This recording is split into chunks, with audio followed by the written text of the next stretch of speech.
শেষ করছি কাসিদা প্রতিযোগিতার খবর দিয়ে। পবিত্র রমজান ঘিরে পুরান ঢাকায় প্রায় 400 বছরের ঐতিহ্যবাহী কাসিদা প্রতিযোগিতা অনুষ্ঠিত হলো। প্রায় বিলুপ্তির পথে থাকা এই সংস্কৃতি আবারও ফিরিয়ে আনতে আয়োজন করা হয় এই প্রতিযোগিতার। অনুষ্ঠানে প্রধান অতিথি হিসেবে উপস্থিত ছিলেন ঢাকা দক্ষিণ সিটি কর্পোরেশনের প্রশাসক আব্দুস সালাম এবং বিশেষ অতিথি হিসেবে উপস্থিত ছিলেন ঢাকা 7 আসনের সংসদ সদস্য হামিদুর রহমান। আরও জানাচ্ছেন সালাউদ্দিন কাদের। शहादत का गम भी है अभी ताजा तू भी तो चला दे कर। রমজানের রাত আর পুরান ঢাকার সংস্কৃতি, এ দুইয়ের মিলনে একসময় প্রাণ ফিরে পেত কাশিদার আসর। সেই হারিয়ে যেতে বসা ঐতিহ্যকে আবারও ফিরিয়ে আনতে আয়োজন করা হয় কাশিদা পরিবেশনের প্রতিযোগিতা।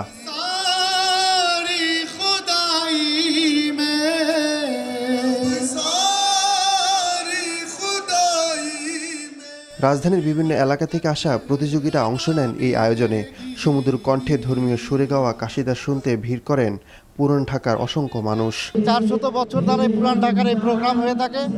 আমরা পুরান ঢাকার লোকজন এটাকে অনেক বেশি এনজয় করে থাকি। এরপরে আমি ন্যাশনাল লেভেলে করার একটা চেষ্টা করতে পারি, যাতে কোনো স্টেডিয়ামে বা বড় কোনো হল ভাড়া নিয়েও আমরা করতে পারি বিরাট পরিসর। এ সময় হারিয়ে যেতে বসা পুরান ঢাকার ঐতিহ্য পুনরুদ্ধারে কাজ করার অঙ্গীকার করেন আয়োজকরা। এই জিনিসটাকে সুবাসীটা আমি আবার নতুন করে ফিরিয়ে আনতে চাই। আমাদের ঈদের পরের দিন একটা ঈদ পূর্ণিমা নিয়ে একটা মিছিল আছে, আনন্দ মিছিল হবে।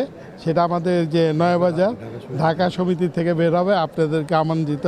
সেখানেও অনেক কিছু দেখবেন পুরান ঢাকার। প্রতিটি সমাজের নিজস্ব কৃষ্টি ও সংস্কৃতি রয়েছে।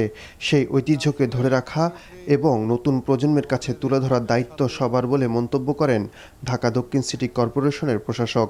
পৃথিবীর প্রতিটা দেশেই যার যার সংস্কৃতি, যার যার কৃষ্টি কেউ কিন্তু কখনো ভুলতে পারে না, বরঞ্চ সেই পুরনোর মধ্যে ফিরে যেতে সে ভালোবাসে। তো সেই কারণেই বলবো যে আজকের এই কাশিদার যে আয়োজন যেটা করা হয়েছে, আমি আশা করব যে এটা আমাদের পুরনো দিনের সে ঐতিহ্য আবার ফিরিয়ে আনবে এবং মানুষের মধ্যে একটা নতুন জাগরণ সৃষ্টি করবে। আয়োজকদের আশা, নিয়মিত এমন আয়োজনের মাধ্যমে পুরান ঢাকার শতবর্ষী ঐতিহ্য আবারও ছড়িয়ে পড়বে নতুন প্রজন্মের মাঝে।